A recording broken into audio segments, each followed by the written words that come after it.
ನಮಸ್ಕಾರ. Supreme ray healing ವಿಶೇಷ ಕಾರ್ಯಕ್ರಮಕ್ಕೆ ಸ್ವಾಗತ. ನಾನು ವಸಂತ್. ವೀಕ್ಷಕರೇ, ಆಡಾಡ್ತಾ ಆಯುಷ್ಯ ಅಂತೀವಿ. ಹೌದು, ಇವತ್ತಿನ ದಿನಮಾನಸದಲ್ಲಿ ನಾವು ಈ ಆಡಾಡ್ತಾ ಆಯುಷ್ಯ ಅಂತಂದರೆ ನಾವು ಆಯುಷ್ಯವಂತರಾಗಿರ್ತೇವೆ.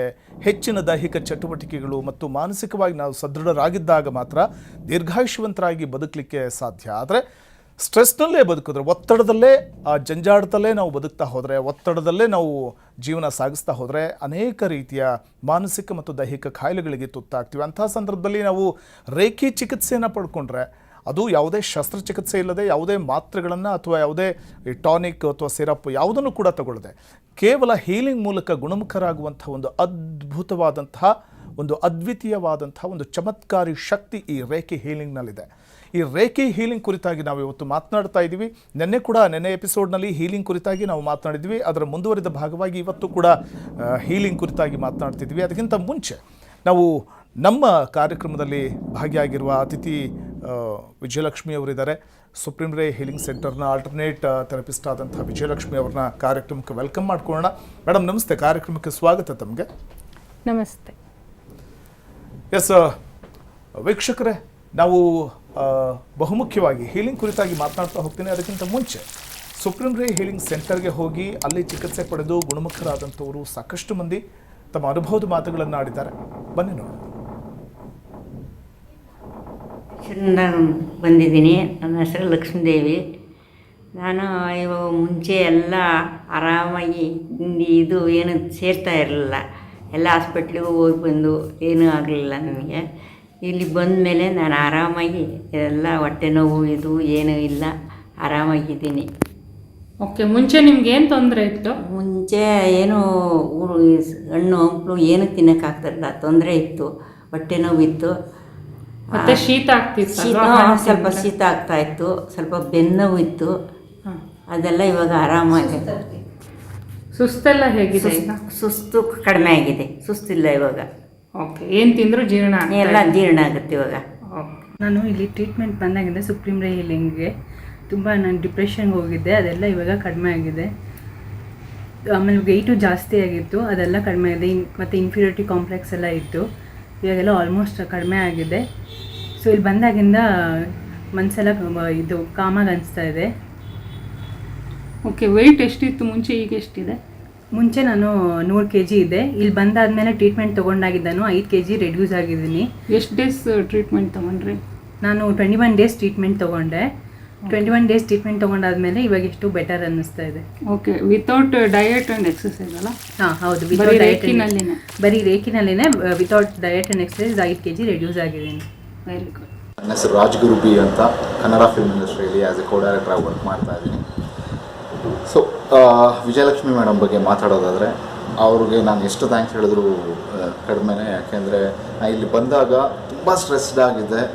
ನನಗೆ ಸ್ಲೀಪ್ ಡಿಸಾರ್ಡರ್ ಥರ ಒಂದು ಪ್ರಾಬ್ಲಮ್ ಆಗಿತ್ತು because of late night shooting. ಅದರಿಂದ ಸೊ ನಾನು ಡಾಕ್ಟರ್ಸ್ ಹತ್ರ ತೋರಿಸಿದೆ. ಅವ್ರ ಮೆಡಿಸಿನ್ನು ಅದು ಇದೆಲ್ಲ ಕೊಡ್ತಾಯಿದ್ರು.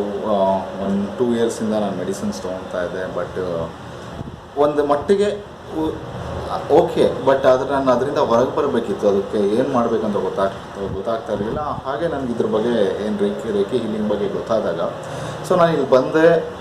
ಆ್ಯಕ್ಚುಲಿ ಒಂದೇ ಸಿಟ್ಟಿಂಗಲ್ಲಿ ನಾನು ಡಿಗ್ಗಿಂಗ್ ಅಂತ ಏನು ಮಾಡಿದ್ರು, ಅದರಿಂದ ನಾನು ವಿತಿನ್ 15 days ನನ್ನ ಎಲ್ಲ ಪ್ರಾಬ್ಲಮಿಂದ ಹೊರಗೆ ಬಂದೆ ಅಂತ ಹೇಳಲಿಕ್ಕೆ ಇಷ್ಟಪಡ್ತೀನಿ. ಇದು ನಿಜ.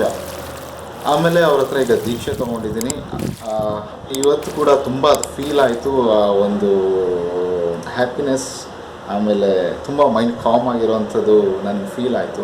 ಸೊ ಇದೇ ಇಲ್ಲಿಗೆ ಬರಬೇಕಾದ್ರೆ ಆ ಥರ ಇರಲಿಲ್ಲ, ತುಂಬ ಸ್ಟ್ರೆಸ್ಡ್ ಆಗಿದ್ದೆ ನಾನು. So thanks to Reiki and thanks to Vijayalakshmi madam. Thank you. ಮೈಸೂರಲ್ಲಿ ವಾಸ ಮಾಡ್ತಾ ಇರೋದು. ನಾನು ಫ್ರೀ ಹೀಲಿಂಗ್ ತೊಗೊಂಡ್ಮೇಲೆ ನನ್ನ ದೇಹದಲ್ಲಿ ಎಲ್ಲ ತಲೆಯಿಂದ ಕಾಲ್ವರೆಗೂ ಎಲ್ಲ ಅಂಗಾಂಗದಲ್ಲೂ ನೋವುಗಳಿತ್ತು ದೇಹ. ಈಗ ತುಂಬ ಆರಾಮಾಗಿದ್ದೀನಿ. ಎದ್ದು ಓಡಾಡೋಕ್ಕೆ ಆಗ್ತಿರಲಿಲ್ಲ, ತುಂಬ ಹಿಂಸೆ ಆಗ್ತಾಯಿತ್ತು. ಈ ಹೀಲಿಂಗ್ ತೊಗೊಂಡ್ಮೇಲೆ ನನಗೆ ತುಂಬ ಆರಾಮಾಗಿದ್ದೀನಿ. ದೇಹದಲ್ಲಿ ಶಕ್ತಿ ಬಂದಂಗಾಗಿದೆ. ನಾನು ಆರೋಗ್ಯವಾಗಿದ್ದೀನಿ ಅಂತ ನನಗೆ ಅನ್ನಿಸ್ತಾ ಇದೆ. ರೋಹಿಣಿ ಅಂತ ನನ್ನ ಹೆಸರು. ನಾನು ರೋಹಿಣಿ. ನನ್ನ ಹೆಸರು ಯಶೋಧ ಅಂತ. ನಮ್ಮ ತಲೆನೋವು, ಕಾಲು ನೋವು ತುಂಬ ಜಾಸ್ತಿ ಇತ್ತು. ಕುತ್ತಿಗೆ ನೋವು, ನಿದ್ರೆ ಬರ್ತಾ ಇರಲಿಲ್ಲ, ಎಲ್ಲ ಜಾಸ್ತಿ ಇತ್ತು. ಇವಾಗ ಸ್ವಲ್ಪ ನನಗೆ ರಿಲೀಫ್ ಆಗಿದೆ. ಎಲ್ಲ ನೋವುಗಳೆಲ್ಲ ಕಡಿಮೆ ಆಗೈತೆ, ಸ್ವಲ್ಪ ಟೆನ್ಷನ್ ಎಲ್ಲ ಕಡಿಮೆ ಆಗೈತೆ, ಆರಾಮಾಗಿದ್ದೀನಿ ಇವಾಗ, ಸ್ವಲ್ಪ ಚೆನ್ನಾಗಿದ್ದೀನಿ. ಓಕೆ, ಎಷ್ಟು ಸಿಟ್ಟಿಂಗ್ ಆಯಿತು ನಿಮ್ಮದು? 10 ಅಲ್ಲ? 10 ಆಗಿದೆ ಮೇಡಮ್. 10 ಸಿಟ್ಟಿಂಗಿಗೆ ಎಲ್ಲ ರಿಲೀಫ್ ಆಗಿದೆ ಅಲ್ಲ ನಿಮಗೆ? ಆರಾಮಾಗಿದೆ. ಆರಾಮಾಗಿದೆ. ಮೊದಲೇನೇನು ತೊಂದರೆ ಇತ್ತು ಅದೆಲ್ಲ ಹೋಗಿದೆ ಅಲ್ಲ? ಎಸ್, ಸಾಕಷ್ಟು ಮಂದಿ ತಮ್ಮ ಅನುಭವದ ಮಾತುಗಳನ್ನು ಆಡ್ತಿದ್ರು, ಬಂದು ಟ್ರೀಟ್ಮೆಂಟ್ ಪಡ್ಕೊಂಡು ಗುಣಮುಖರಾದಂಥವ್ರು. ವ್ಯಕ್ತಿಯ ಮೇಲೆ ಹೀಲಿಂಗ್ ಮಾಡುವಂಥ ಸಂದರ್ಭದಲ್ಲಿ ಕೆಲವರಿಗೆ ತುಂಬ ಫಾಸ್ಟಾಗಿ ಹೀಲಿಂಗ್ ಆಗಿಬಿಡುತ್ತೆ, ಇನ್ನು ಕೆಲವರಿಗೆ ತುಂಬ ಸ್ಲೋ ಆಗುತ್ತೆ. ಯಾಕೆ ಹಾಗೆ ಮೇಡಮ್? ಇದು ಹಲವಾರು ಫ್ಯಾಕ್ಟರ್ಗಳನ್ನು ಒಳಗೊಂಡಿರುತ್ತೆ. ಮೊದಲನೇದಾಗಿ ಏಜು. ಓಕೆ, ಏಜ್ ಚಿಕ್ಕದಿದ್ದಷ್ಟು ಅವರ ಮನಸ್ಸು ಬಹಳ ಮುಗ್ಧವಾಗಿರುತ್ತೆ, ಅಷ್ಟೊಂದು ಕಷ್ಟಗಳಿಗೆ ಎಕ್ಸ್ಪೋಸ್ ಆಗಿರಲ್ಲ, ಯಾವುದೋ ರೆಸ್ಪಾನ್ಸಿಬಿಲಿಟೀಸ್ ಇರಲ್ಲ, ಅವರ ಮನಸ್ಸು ಬಹಳ ತಿಳಿಯಾಗಿ ಇರುತ್ತೆ. ಹಾಗಾಗಿ ನಾವು ಎನರ್ಜಿ ಕೊಟ್ಟ ತಕ್ಷಣ ಡ್ರಾಸ್ಟಿಕ್ ಹೀಲಿಂಗ್ ಆಗುತ್ತೆ. ಎಸ್ಪೆಷಲಿ ಗರ್ಭಸ್ಥ ಶಿಶುವಿನಿಂದ ಹಿಡಿದು ಅಥವಾ ಒಂದು 10-12 ವರ್ಷದ ಮಕ್ಕಳಿಗೆ ಭಾಳ ಫಾಸ್ಟಾಗಿ ಹೀಲ್ ಆಗುತ್ತೆ. ಅದೇ ಈ ಪುಬರ್ಟಿಗೆ ಬಂದಿರತಕ್ಕಂಥ ವಯಸ್ಸಿನಿಂದ ಹಿಡಿದು ಮಿಡಲ್ ಏಜ್ವರೆಗೂ ಸ್ವಲ್ಪ, ಈಗ ಗರ್ಭಸ್ಥ ಶಿಶು ರೇಂಜಲ್ಲಿ ಇರ್ತಾರಲ್ಲ ಅವ್ರಿಗೆ 1-2 ದಿನದಲ್ಲಿ ಹೀಲ್ ಆಗುವಂಥ ಒಂದು ಪ್ರಾಬ್ಲಮ್ಮು ಈ ಮಿಡಲ್ ಏಜ್ ಅವರಿಗೆ ಒಂದು ವಾರ ಅಥವಾ 2 ವಾರ ಆ ಥರ ತಗೊಳುತ್ತೆ. ಅದೇ ಮಧ್ಯವಯಸ್ಕರು ಅಂದರೆ ಒಂದು 30ರಿಂದ ಒಂದು 60 ವರ್ಷದ ಒಳಗಡೆ ಏನಿರ್ತಾರೆ ಅವ್ರಿಗೆ ಒಂದು 3 ವೀಕ್ಸ್ ತಗೊಳುತ್ತೆ. ಅದೇ ಬಹಳ ಓಲ್ಡ್ ಆಗಿರ್ತಾರೆ, ಬಾಡಿಯೆಲ್ಲ ಬಹಳ ಜೀರ್ಣ ಆಗಿಬಿಟ್ಟಿರುತ್ತೆ, ಅಂಥವ್ರಿಗೆ 1 ಮಂತ್ ಹಿಡಿಯುತ್ತೆ. ಈ ಥರ ಏಜ್ ಫ್ಯಾಕ್ಟ್ರು ಡಿಪೆಂಡ್ ಆಗುತ್ತೆ. ಯಾಕಂದರೆ ಏಜ್ ಆಗಿರೋರು ಜೀವನದಲ್ಲಿ ಬಹಳ ನೊಂದಿರ್ತಾರೆ, ಅವ್ರ ಮನಸ್ಸು ಸ್ಥಿತಿ ಸರಿಯಾಗಿ ಇರೋದಿಲ್ಲ. ಯಾರು ಸ್ಪಿರಿಚುಲಿ ಅಡ್ವಾನ್ಸ್ ಆಗಿರ್ತಾರೆ, ಅಂದರೆ ಈ ಜಪ ಮಾಡೋದು, ದೇವ್ರ ಧ್ಯಾನ ಮಾಡೋದು, ಇದನ್ನು ಯಾರು ಮಾಡಿರ್ತಾರೆ, ಅವ್ರು ಯಾವ ಏಜಿನವರಾದ್ರೂ ಕಂಡಕ್ಟಿವಿಟಿ ಬಹಳ ಫಾಸ್ಟಾಗಿರುತ್ತೆ, ಬಾಡಿ ಬಹಳ ಬೇಗ ಅಬ್ಸರ್ವ್ ಮಾಡ್ಕೊಂಬಿಡುತ್ತೆ. ಸೊ ಇದು ಒಂದು ಪಾಯಿಂಟ್ ಆಗ್ತದೆ. ಇನ್ನೊಂದೇನು ಅಂದರೆ ಈ ಸಾತ್ವಿಕ ನೇಚರ್ ಅವರಿಗೆ ಬಹಳ ಫಾಸ್ಟಾಗಿ ಆಗುತ್ತೆ, ನಾನು ನೋಡಿರೋ ಹಾಗೆ. ಸಾತ್ವಿಕ ನೇಚರ್ ಅಂದರೆ ಯಾರಿಗೂ ಅಷ್ಟೊಂದು ತೊಂದರೆ ಕೊಡಲ್ಲ, ಅವ್ರ ಪಾಡಿಗೆ ಅವ್ರು ಇರ್ತಾರೆ, ಚಿಂತನೆಗಳನ್ನು ಮಾಡೋದು. ಹೌದು ಹೌದು, ಮನಸ್ಸು ಸದಾಕಾಲ ಒಳ್ಳೆಯದೇ ಚಿಂತನೆ ನಡೆಸ್ತಾ ಇರ್ತಾರೆ. ಹೌದು ಹೌದು ಹೌದು. ಈಗ ದೇವರನ್ನ ನಂಬಿದ ಪ್ರೇಯರ್ ಮಾಡಿದ್ದಕ್ಕೆ ಮಾತ್ರ ಪಾಸಿಟಿವ್ ಎನರ್ಜಿ ಅಂತಲ್ಲ, ಈವನ್ ನಮ್ಮ ಮನಸ್ಸು, ಇವಾಗ ದೇವರನ್ನ ನಂಬಿಲ್ಲ ಅಂದ್ರೂ ಮನಸ್ಸು ಚೆನ್ನಾಗಿದ್ರೂ ಸಹ ಅವ್ರಿಗೆ ಪಾಸಿಟಿವ್ ಎನರ್ಜಿ ಚೆನ್ನಾಗಿರುತ್ತೆ. ಅದೇ ಈ ರಾಜಸಿಕನವರು ಸ್ವಲ್ಪ ಕೋಪ ಮಾಡ್ಕೊಳ್ಳೋದು ಜಾಸ್ತಿ, ಬಹಳ ಬೇಗ ಎಕ್ಸೈಟ್ ಆಗ್ತಾರೆ. ಹಾಂ, ಸೊ ಅಂಥವರಿಗೆ ಸ್ವಲ್ಪ ಸಾತ್ವಿಕ ನೇಚರ್ ಅವ್ರಿಗೆ ಕಂಪೇರ್ ಮಾಡಿದ್ರೆ ಇವ್ರಿಗೆ ಸ್ವಲ್ಪ ನಿಧಾನವಾಗಿ ಆಗ್ತದೆ.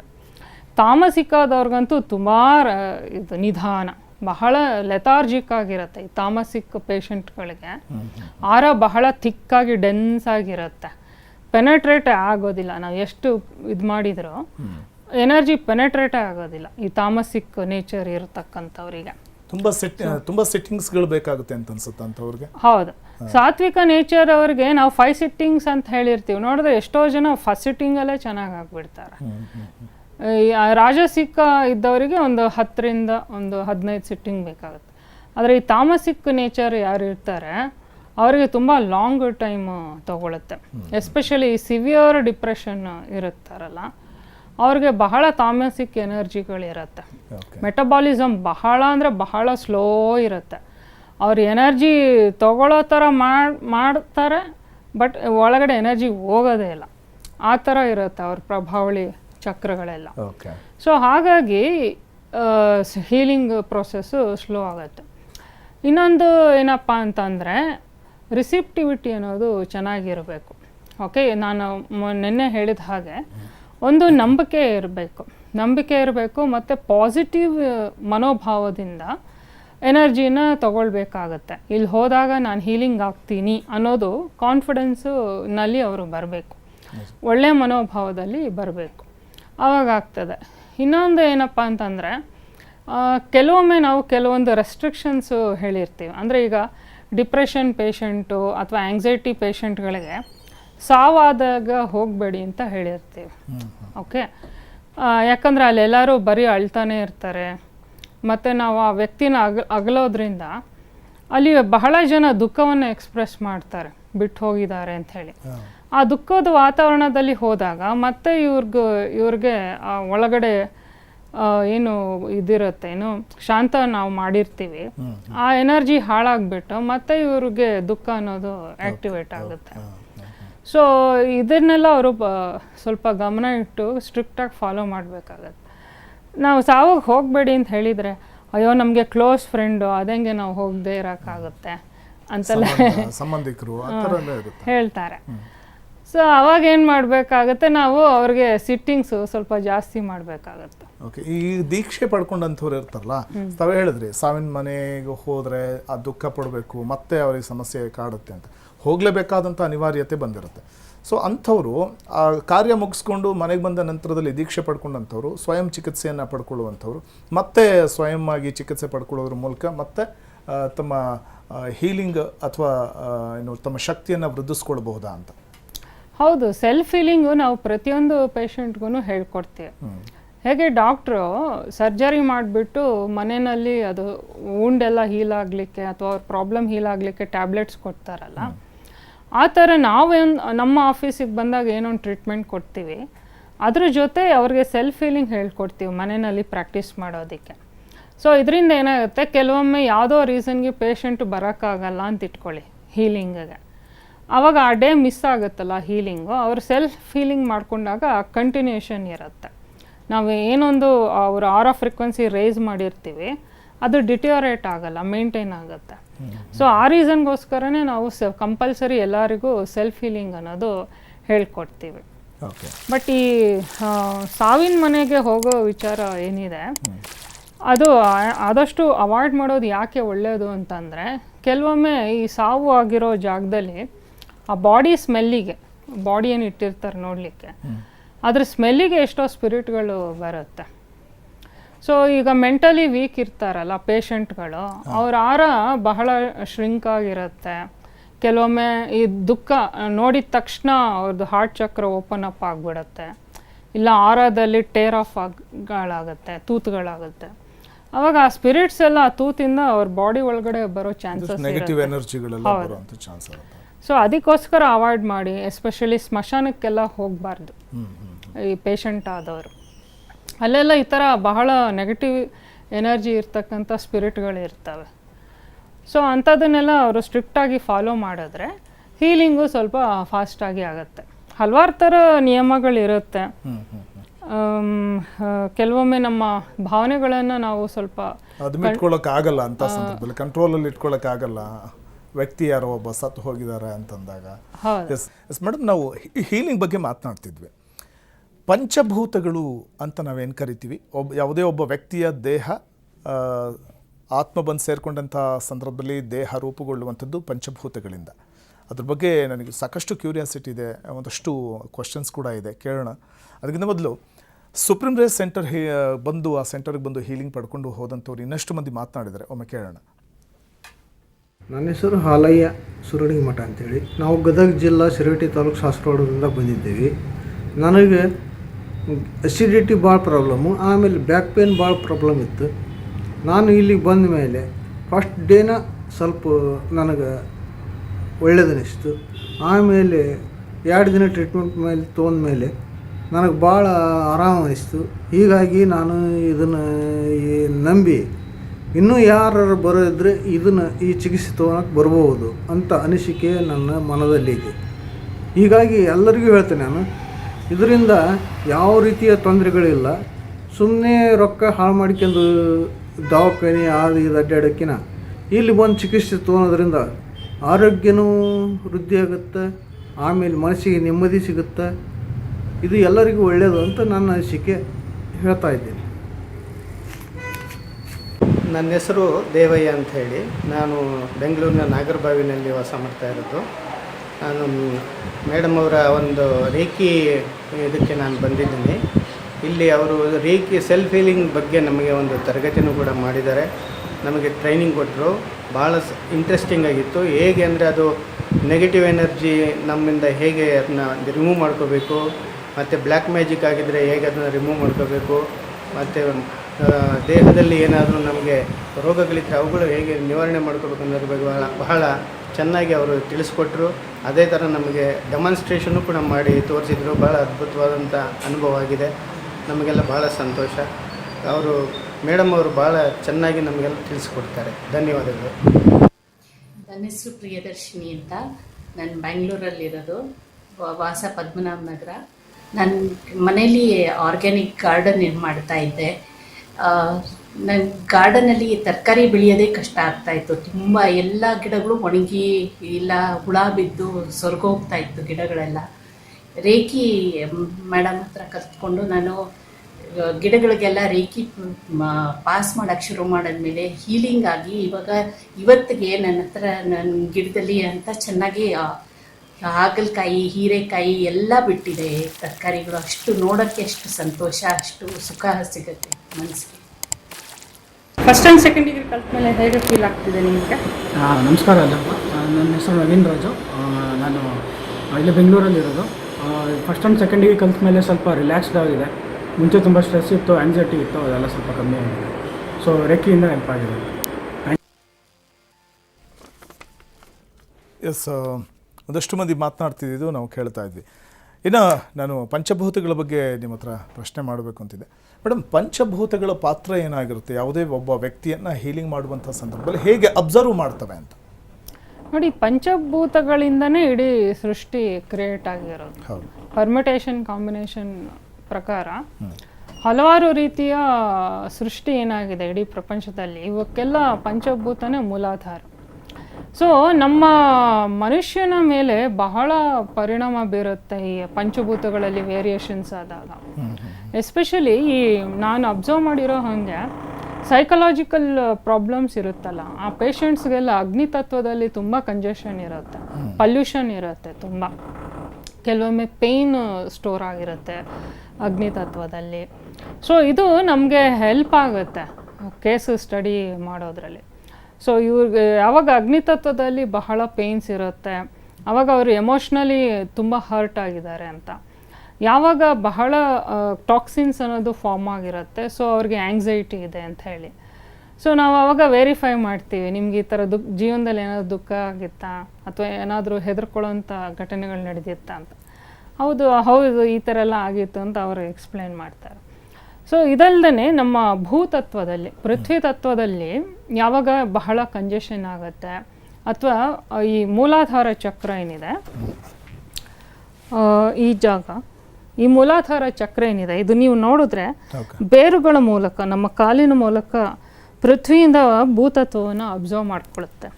ಸೊ ಈ ಚಕ್ರ ಯಾವಾಗ ವೀಕ್ ಆಗುತ್ತೆ ಮತ್ತು ಮಂಡಿಗಳಲ್ಲಿ ಈ ಪೃಥ್ವಿ ತತ್ವ ಅಬ್ಸರ್ಪ್ಷನ್ನು ಚೆನ್ನಾಗಿದ್ದರೆ ಮಂಡಿ ಬಹಳ ಸ್ಟ್ರಾಂಗ್ ಆಗಿರುತ್ತೆ ಮತ್ತು ಮೂಲಾಧಾರ ಚಕ್ರ ಏನಿದೆ ಆ ಜಾಗಗಳೆಲ್ಲ ಸ್ಟ್ರಾಂಗ್ ಆಗಿರುತ್ತೆ.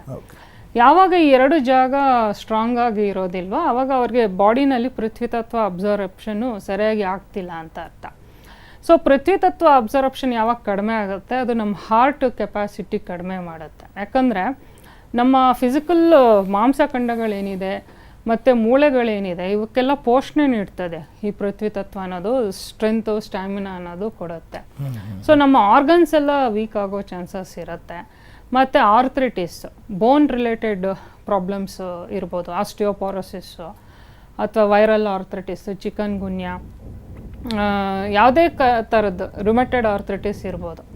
ಇವೆಲ್ಲ ಬರೋದು ಈ ಪೃಥ್ವಿ ತತ್ವದಲ್ಲಿ ಮತ್ತು ಅಗ್ನಿ ತತ್ವದಲ್ಲಿ ಕಂಜೆಷನ್ಗಳು ಆದಾಗ. ಸೊ ಹಾಗಾಗಿ ಪೃಥ್ವಿ ತತ್ವ ಪ್ಯೂರಿಫೈಡ್ ಸ್ಟೇಟಲ್ಲಿರೋದು ಬಹಳ ಇಂಪಾರ್ಟೆಂಟ್ ಆಗುತ್ತೆ. ಅದೇ ಥರ ಈಗ ಜಲತತ್ವದಲ್ಲಿ ವೇರಿಯೇಷನ್ಸ್ ಆದಾಗ ವಾಟರ್ ರಿಲೇಟೆಡ್ ಪ್ರಾಬ್ಲಮ್ಸ್ ಬರುತ್ತೆ. ಸೈನಸ್ ಪ್ರಾಬ್ಲಮ್ ಇರ್ಬೋದು, ಯಾವಾಗಲೂ ಗಂಟ್ಲು ತೊಂದರೆಗಳಿರ್ಬೋದು, ಅಥವಾ ಯೂರಿನರಿ ಇನ್ಫೆಕ್ಷನ್ಸ್ ಆಗೋದು, ಮುಟ್ಟುಗಳಲ್ಲಿ ಪ್ರಾಬ್ಲಮ್ಗಳು ಬರೋದು, ಮತ್ತು ಭಾವನೆಗಳು ಎಕ್ಸ್ಪ್ರೆಸ್ ಮಾಡೋದ್ರಲ್ಲೂ ಆ ವ್ಯಕ್ತಿಗೆ ತೊಂದರೆಗಳು ಆಗುತ್ತೆ. ಅತಿಯಾಗಿ ಸಿಂಪಥೆಟಿಕ್ ಆಗಿರ್ತಾರೆ, ಇಲ್ಲ ಎಂಪಥೆಟಿಕ್ ಆಗಿರ್ತಾರೆ. ಸೊ ಇವೆಲ್ಲ ಎಮೋಷನಲ್ಲಿ ವೇರಿಯೇಷನ್ಸ್ ತೋರಿಸುತ್ತೆ ಜಲತತ್ವದಲ್ಲಿ ದೋಷಗಳು ಇದ್ದಾಗ. ಆಮೇಲೆ ವಾಯು ತತ್ವದಲ್ಲಿ ದೋಷಗಳಿದ್ದಾಗ ತುಂಬ ಗ್ಯಾಸ್ ಫಾರ್ಮ್ ಆಗೋದು ಮತ್ತು ರೆಸ್ಪಿರೇಟ್ರಿ ಏಲ್ಮೆಂಟ್ಸ್ಗಳು ಬರುತ್ತೆ ವಾಯು ದೋಷಗಳಿದ್ದಾಗ. ಮತ್ತು ಅಲ್ಲಲ್ಲಿ ಮೈ ಹಿಡ್ಕೊಂಡಂಗೆ ಆಗೋದು, ಪೇಯ್ನ್ಗಳು ಬರೋದು, ಈ ಥರದ್ದೆಲ್ಲ ತೊಂದರೆಗಳಾಗ್ತದೆ. ಮತ್ತು ಈ ವಾಯು ತತ್ವದಲ್ಲಿ ವೇರಿಯೇಷನ್ಸ್ ಆಗೋದ್ರಿಂದನೂ ಬಿ ಪಿ ಬರುತ್ತೆ. ನಮ್ಮ ಹಾರ್ಟ್ದು ಲಬ್ ಡಬ್ ಪ್ರಕ್ರಿಯೆ ಏನಿದೆ ಅದರಲ್ಲಿ ವೇರಿಯೇಷನ್ಸ್ ಆಗ್ತದೆ. ಆಮೇಲೆ space energy. Okay, space energy ಅಂದರೆ ಆಕಾಶ ತತ್ವ. ಇದರಲ್ಲಿ ದೋಷಗಳು ಬಂದಾಗ ನಮಗೆ ದೈವಶಕ್ತಿ ಅನ್ನೋದು ನಮ್ಮ ಬಾಡಿಯಲ್ಲಿ ಹರಿಯೋದಿಲ್ಲ. ಓಕೆ, ಸೊ ಯಾವಾಗ ದೈವಶಕ್ತಿ ಅಥವಾ ಗುರು ಅನುಗ್ರಹ ನಮ್ಮ ಬಾಡಿಯಲ್ಲಿ ಹರಿಯೋದಿಲ್ವೋ ಲೈಫಲ್ಲಿ ತುಂಬ ಪ್ರಾಬ್ಲಮ್ಸ್ ಬರುತ್ತೆ. ಏನು ಕೆಲಸ ಮಾಡಿದ್ರೂ ಸಕ್ಸಸ್ ಆಗಲ್ಲ, ಏನು ಮಾಡ್ಲಿಕ್ಕೆ ಹೋದರೂ ಬುದ್ಧಿ ಹೊಳೆಯೋದಿಲ್ಲ. ಆಮೇಲೆ ಹಲವಾರು ಥರ ಸೈಕಲಾಜಿಕಲ್ ಪ್ರಾಬ್ಲಮ್ಸ್ ಬರ್ತದೆ ಸ್ಪೇಸ್ ಎನರ್ಜಿಯಲ್ಲಿ ಪಾಸ್ ಆದಾಗ. ಅವ್ರಿಗೆ ಒಳ್ಳೇದು ಹೇಳಲಿಕ್ಕೆ ಹೋದ್ರೂ ಅವರು ಅದನ್ನು ರಾಂಗ್ ಆಗಿ ತೊಗೊಳ್ತಾ ಇರ್ತಾರೆ. ಈ ಥರದ್ದೆಲ್ಲ ತೊಂದರೆಗಳು ಬರುತ್ತೆ ಪಂಚಭೂತಗಳಲ್ಲಿ ವೇರಿಯೇಷನ್ಸ್ಗಳಾದಾಗ. ಹೌದು. ಓಕೆ, ತಾವು ಹೇಳ್ತಾ ಇದ್ರೆ ಹೀಲಿಂಗ್ ಅಂತ ಬಂದಾಗ ಈ ವಯಸ್ಸಾದಂಥವ್ರಿಗೆ ಆ ಪವರನ್ನು ಅಥವಾ ಆ ಶಕ್ತಿಯನ್ನು ಹೀರ್ಕೊಳ್ಳುವಂತಹ ಒಂದು ಕೆಪಾಸಿಟಿ ಯಾಕಿರಲ್ಲ ಅಂತ. ಯಾಕಂದರೆ ಈ ಮಿಡ್ಲ್ ಏಜ್ ಇರ್ಬೋದು ಅಥವಾ ಒಂದು ಯಂಗ್ ಏಜಲ್ಲಿ ಅಥವಾ ಪುಟ್ಟ ಮಕ್ಕಳು ಆ ಶಕ್ತಿಯನ್ನು ಪಡ್ಕೊಳ್ಳುವಂಥ ಕೆಪಾಸಿಟಿ ಇರುತ್ತೆ, ವಯಸ್ಸಾದವ್ರಿಗೆ ಯಾಕಿರೋದಿಲ್ಲ ಅಂತ. ನೋಡಿ, ವಯಸ್ಸಾಗ್ತಾ ಇದ್ದಾಗ ಏನಾಗುತ್ತೆ, ನಾವು ಚಿಕ್ಕ ವಯಸ್ಸಿಂದ ಯಾವ ರೀತಿ ಜೀವನವನ್ನು ನಡ್ಸ್ಕೊಂಬಂದಿರ್ತೀವಿ ಅದರ ಇಂಪ್ಯಾಕ್ಟ್ ಆಗುತ್ತೆ. 50ಇಂದಾನೇ ಸ್ಟಾರ್ಟ್ ಆಗಿಬಿಡುತ್ತೆ ಆ ಇಂಪ್ಯಾಕ್ಟ್ಸು. 60 ಹತ್ರ ಬರ್ತಾ ಇದ್ದ ಹಾಗೆ ಅದರ ಪ್ರಬಲತೆ ಅನ್ನೋದು ಜಾಸ್ತಿ ಆಗ್ತಾ ಹೋಗುತ್ತೆ. ಸೊ ಅದಕ್ಕೆ ನಾನು ಸದಾಕಾಲ ಹೇಳೋದು, ಏನೇ ಕಷ್ಟ ಬಂದರೂ ಆದಷ್ಟು ಮನಸ್ಸನ್ನು ಆರಾಮಾಗಿ ಇಟ್ಕೊಳ್ಳೋಕ್ಕೆ ಟ್ರೈ ಮಾಡಿ ಅಂತ ಹೇಳಿ. ನಿಮಗೆ ಆಕಾಶ ತಲೆ ಮೇಲೆ ಬಿದ್ರೂ ಏನೂ ಆಗಿಲ್ಲ ಅನ್ನೋ ಥರ ಒಂದು ಮನಸ್ಥಿತಿಯಲ್ಲಿ ಇರಬೇಕು. ನೋಡಿ, ಮುಂಚಿನ ಜನ ಹೇಳಬೇಕು ಅಂತಂದರೆ ಏನೇ ಪ್ರಾಬ್ಲಮ್ ಬಂದರೂ ಶಿವ ಇಟ್ಟಂಗೆ ಆಗಲಿ ಬಿಡಪ್ಪ, ಶಿವ ನೋಡ್ಕೋತಾನೆ ಬಿಡಪ್ಪ, ದೇವ್ರ ಮೇಲೆ ರೆಸ್ಪಾನ್ಸಿಬಿಲಿಟಿ ಹಾಕ್ಬಿಡೋರು. ಸೊ ಹಾಗಾಗಿ ಮನಸ್ಸು ಅವ್ರಿಗೆ ಆರಾಮ ಇರ್ತಾಯಿತ್ತು. ಈಗ ಹಂಗಲ್ಲ, ಎಲ್ಲ ನಾನೇ ಮಾಡ್ತೀನಿ ಅಂತ ಹೋಗ್ತಾರೆ. ಅಲ್ಲೇನಾದರೂ ಗಡ್ಬಡ್ ಆದ ತಕ್ಷಣ ಟೆನ್ಷನ್ ಮಾಡ್ಕೊತಾರೆ, ಅಪ್ಸೆಟ್ ಆಗಿಬಿಡ್ತಾರೆ. ಸೊ ಮನುಷ್ಯನಿಗೆ ಲಿಮಿಟ್ಸ್ ಅನ್ನೋದು ಇರ್ತದೆ. ನಮಗೆ ಎಷ್ಟು ಶಕ್ತಿ ಇರ್ತದೆ ಅದ್ರ ಪ್ರಕಾರ ನಾವು ಕೆಲಸ ಮಾಡಬೇಕು. ಮಿಕ್ಕೋದನ್ನು ನಾವು ದೇವ್ರಿಗೆ ಬಿಟ್ಬಿಡಬೇಕು. We can pray God. Help ಬೇಕಂದಾಗ we have to pray God. ನಮ್ಗೇನು ಕೆಲಸ ಆಗಬೇಕು ಅನ್ನೋ ರಿಕ್ವೆಸ್ಟ್ ಮಾಡ್ಕೊಳ್ಳೋದ್ರ ಮೂಲಕನೂ ಆ ಕೆಲಸ ಆಗ್ತದೆ. ಆ್ಯಕ್ಚುಲಿ 100 ಜನ ಮಾಡೋ ಕೆಲಸ ದೇವ್ರನ್ನ ಪ್ರೇಯರ್ ಮಾಡಿದಾಗ ಒಂದು ಶಕ್ತಿಯಿಂದ ಇಮಿಡಿಯೇಟಾಗಿ ಸಾಲ್ವ್ ಆಗಿಬಿಡತ್ತೆ. ಈ ಥರ ಎಲ್ಲ ಮಿರಾಕಲ್ಸ್ ಆಗುತ್ತೆ ದೇವರನ್ನ ನಂಬಿದಾಗ. ಸಾಮಾನ್ಯವಾಗಿ ಈ ಹೀಲಿಂಗ್ ಪಡ್ಕೊಳ್ಳುವಂಥ ವ್ಯಕ್ತಿಗೂ ಅಥವಾ ಒಬ್ಬ ಸಾಮಾನ್ಯ ವ್ಯಕ್ತಿ ಹೀಲಿಂಗ್ ಪಡೆದೇ ಇರುವಂತಹ ವ್ಯಕ್ತಿಗೂ ಸೊ ಏನೆಲ್ಲ ವ್ಯತ್ಯಾಸಗಳನ್ನು ನಾವು ನೋಡ್ಬೋದು ಮಾನಸಿಕವಾಗಿ ದೈಹಿಕವಾಗಿ ಅಂತ ರಿಪೀಟ್ ಮಾಡ್ತೀರಾ? ಅಂದರೆ ಹೀಲಿಂಗ್ ಪಡ್ಕೊಂಡಂಥ ವ್ಯಕ್ತಿ, ಹೀಲಿಂಗ್ ಪಡೆದೇ ಇರುವಂಥ ಮತ್ತೋರ್ವ ವ್ಯಕ್ತಿ, ಇವರಿಬ್ಬರಲ್ಲೂ ಏನೆಲ್ಲ ವ್ಯತ್ಯಾಸಗಳನ್ನು ಕಾಣ್ಬೋದು ಮಾನಸಿಕವಾಗಿ ಮತ್ತು ದೈಹಿಕವಾಗಿ ಅಂತ? ಹೀಲಿಂಗ್ ಪಡೆದುಕೊಂಡ ವ್ಯಕ್ತಿ ಬಹಳ ಕಾಮ್ ಆಗಿರ್ತಾರೆ. ಮೊದಲಿಗಿಂತನೂ ಅವ್ರಿಗೆ ಕಾನ್ಫಿಡೆನ್ಸ್ ಅನ್ನೋದು ಡೆವಲಪ್ ಆಗಿರುತ್ತೆ. ಏನೇ ಒಂದು ಕೆಲಸವನ್ನು ಆರಾಮವಾಗಿ ಮಾಡ್ತಾರೆ, ಟೆನ್ಷನ್ ಎಲ್ಲ ಮಾಡ್ಕೊಳಕ್ಕೆ ಹೋಗಲ್ಲ, ಹೆದರಿಕೆ ಅನ್ನೋದು ಇರೋದಿಲ್ಲ, ಕಾನ್ಫಿಡೆಂಟಾಗಿ ಮಾಡ್ತಾರೆ. ಮತ್ತು ಮಾಡ್ಲಿಕ್ಕೆ ಮುಂಚೆ ಯೋಚನೆ ಮಾಡ್ತಾರೆ. ಸ್ಟೆಪ್ ಇಟ್ಟ ಮೇಲೆ ಆಗೋಯ್ತು ಅಷ್ಟೇ. ಓಕೆ, ಸ್ಟೆಪ್ ಇಡೋಕ್ಕೆ ಮುಂಚೆ ಪ್ಲ್ಯಾನ್ ಮಾಡಿ ಸ್ಟೆಪ್ ಇಡಬೇಕು. ಆ ಥರದ್ದೆಲ್ಲ ಒಂದು ಕ್ವಾಲಿಟೀಸ್ ಡೆವಲಪ್ ಆಗುತ್ತೆ ಹೀಲಿಂಗ್ ಆದವರಲ್ಲಿ. ಹಾಂ, ಅದೇ ಹೀಲಿಂಗ್ ಆಗದೆ ಇರೋರಲ್ಲಿ ತುಂಬ ಭಯ, ತುಂಬ ಹೆದರಿಕೆ. ಆ ಹೆದರಿಕೆಯಿಂದ ಇನ್ನೂ ಒಂದಷ್ಟು ತಪ್ಪುಗಳನ್ನು ಮಾಡ್ತಾರೆ, ಎಡವಟ್ಟುಗಳಾಗ್ತಾ ಇರುತ್ತೆ. ಮತ್ತು ಅವ್ರಿಗೆ ಕಾನ್ಫಿಡೆನ್ಸ್ ಇರಲ್ಲ, ಅಪ್ಸೆಟ್ ಆಗೋದು, ಡಿಪ್ರೆಷನ್ಗೆ ಹೋಗ್ಬಿಡೋದು, ಈ ರೀತಿ ಎಲ್ಲ ಆಗ್ತದೆ. ಈಗ ಸ್ಪಿರಿಚುವಲ್ ಹೀಲಿಂಗ್ ಬಗ್ಗೆ ಕೂಡ ಮೊನ್ನೆ ಮಾತಾಡಿದ್ರಿ. ಅಂದರೆ ಸ್ಪಿರಿಚುವಲ್ ಹೀಲಿಂಗ್ ಅಂದರೆ ಏನು, ಅದ್ರ ಬಗ್ಗೆ ಕೂಡ ತಿಳಿಸ್ಕೊಡಿ ಮೇಡಮ್. ಸ್ಪಿರಿಚುವಲ್ ಹೀಲಿಂಗ್ ಅಂದರೆ ಏನಿಲ್ಲ, ದೇವರನ್ನು ಡೈರೆಕ್ಟಾಗಿ ನಾವು ಪ್ರೇ ಮಾಡೋದು. ಓಕೆ, ಯಾವಾಗ ಕೆಲವೊಂದು ನಮ್ಮ ಕೈಯಲ್ಲಿ ಆಗೋದಿಲ್ವೋ ನಾವೂ ಅಷ್ಟೇ ರೇಖಿ ಹೀಲಿಂಗ್ ಮಾಡುವಾಗ ಸ್ಟಾರ್ಟ್ ಮಾಡಲಿಕ್ಕೆ ಮುಂಚೆ we pray Reiki masters. Reiki ಮಾಸ್ಟರ್ಸ್ನ ಕರಿತೀವಿ, ಏಂಜಲ್ಸ್ನ ಕರಿತೀವಿ, ಆರ್ಕೇಂಜಲ್ಸ್ನ ಕರಿತೀವಿ, ಅಶ್ವಿನಿ ದೇವತೆಗಳನ್ನು ಕರಿತೀವಿ, ಅಸೆಂಡೆಡ್ ಮಾಸ್ಟರ್ ರಾಘವೇಂದ್ರ ಗುರುಗಳು, ಶಿರ್ಡಿ ಸಾಯಿಬಾಬಾ, ಬುದ್ಧ, ಇಂಥವ್ರನ್ನೆಲ್ಲ ಹೀಲಿಂಗಿಗೆ ನಾವು ರಿಕ್ವೆಸ್ಟ್ ಮಾಡ್ಕೊಳ್ತೀವಿ. ಯಾಕೆ ಅಂತಂದರೆ ಮನುಷ್ಯನಾದವನಿಗೆ ಕಡಿಮೆ ಒಂದು 10% ಅಷ್ಟೇ ಹೀಲಿಂಗ್ ಕೆಪಾಸಿಟಿ ಇರೋದು. ಆದರೆ ದೇವತೆಗಳು ಬರ್ತಾರಲ್ಲ, ಅವ್ರು ಮಾಡೋವಂಥ ಮಿರಾಕ್ಯುಲಸ್ ಹೀಲಿಂಗ್ ಇದೆ ಅಲ್ಲ, ಅದು ಯಾವುದಕ್ಕೂ ಕಂಪೇರ್ ಮಾಡಲಿಕ್ಕಾಗಲ್ಲ. ಅಷ್ಟು ಸೂಪರ್ ಆಗಿರುತ್ತೆ ಹೀಲಿಂಗ್ಸು. ಮತ್ತು ಫಾಸ್ಟಾಗಿ ಆಗ್ತದೆ. ದೇವತೆಗಳ ಪ್ರೆಸೆನ್ಸಲ್ಲಿ ನಾವು ಮಾಡ್ತೀವಲ್ಲ ಹೀಲಿಂಗು, ಬಹಳ ಫಾಸ್ಟಾಗಿ ಆಗುತ್ತೆ. ಒಂದ್ಸತಿ ಇದು ನಮ್ಮ ಆಫೀಸಿಗೆ ಬರ್ತಾರಲ್ಲ, ಈ ಪೇಷಂಟ್ಗಳ ಜೊತೆ ಅವ್ರ ಜೊತೆಯಲ್ಲಿ ಇರೋರು ಬಂದು ಅವ್ರನ್ನ ನಾವು ಹಾಲಲ್ಲಿ ಕೂಡಿಸಿರ್ತೀವಿ. ಪೇಷಂಟು ಹೀಲಿಂಗ್ ರೂಮಲ್ಲಿ ಇರ್ತಾರೆ. ಬಟ್ ನಾವು ಹೀಲಿಂಗ್ ಮುಗಿಸ್ಕೊಂಡು ಆಚೆ ಬಂದು ನೋಡಿದ್ರೆ ಆ ಪೇಷಂಟ್ ಕಡೆಯವ್ರು ನಿದ್ದೆ ಮಾಡ್ತಾ ಇರ್ತಾರೆ. ಯಾಕೆ ಅಂತಂದರೆ ನಮ್ಮ ಎಂಟೈರ್ ಹೀಲಿಂಗ್ ಸೆಂಟರ್ನಲ್ಲಿ ಏಂಜಲ್ಸ್ಗಳೆಲ್ಲ ಓಡಾಡ್ತಾ ಇರ್ತಾರೆ, ಮತ್ತು ಅಸೆಂಡೆಡ್ ಮಾಸ್ಟರ್ಸು ಇವರೆಲ್ಲ ಅಲ್ಲಿ ಬಂದು ನಮಗೆ ಬ್ಲೆಸ್ ಮಾಡ್ತಾ ಇರ್ತಾರೆ, ಅವರು ಹೀಲಿಂಗಲ್ಲಿ ಪಾರ್ಟಿಸಿಪೇಟ್ ಮಾಡ್ತಾರೆ. ಹಾಗಾಗಿ ನಮ್ಮ ಸೆಂಟ್ರಿಗೆ ಬಂದವರು ಎಲ್ಲನೂ ಹೀಲ್ ಆಗ್ತಾ ಇರ್ತಾರೆ. ಸಾಕಷ್ಟು ವಿಷಯಗಳನ್ನು ತಿಳಿಸ್ಕೊಟ್ರಿ, ಹೀಲಿಂಗ್ ಮಾಡೋದ್ರಿಂದ ಯಾವ ರೀತಿಯ ಉಪಯೋಗ ಆಗುತ್ತೆ ಅಂತ. Thank you so much madam. ಈ ಒಂದು ಅವಕಾಶ ಮಾಡಿಕೊಟ್ಟವ್ರಿಗೂ ನನ್ನ ಧನ್ಯವಾದಗಳು. ಎಸ್ ವೀಕ್ಷಕರೇ, ನೋಡಿದ್ರಲ್ಲ, ಇದಾಗಿತ್ತು ಈ ಹೊತ್ತಿನ ವಿಶೇಷ ಕಾರ್ಯಕ್ರಮ ಸುಪ್ರೀಂ ರೇ ಹೀಲಿಂಗ್. ನಿಖರ ಸುದ್ದಿಗಾಗಿ ನೋಡ್ತಾ ಇರಿ Praja TV. Supreme ray healing number 34/6 Sambhrama, first A cross, Vidyapeetha layout, Vidyapeetha circle ಹತ್ತಿರ, ಬೆಂಗಳೂರು 560028. ಹೆಚ್ಚಿನ ಮಾಹಿತಿಗೆ 9481958919.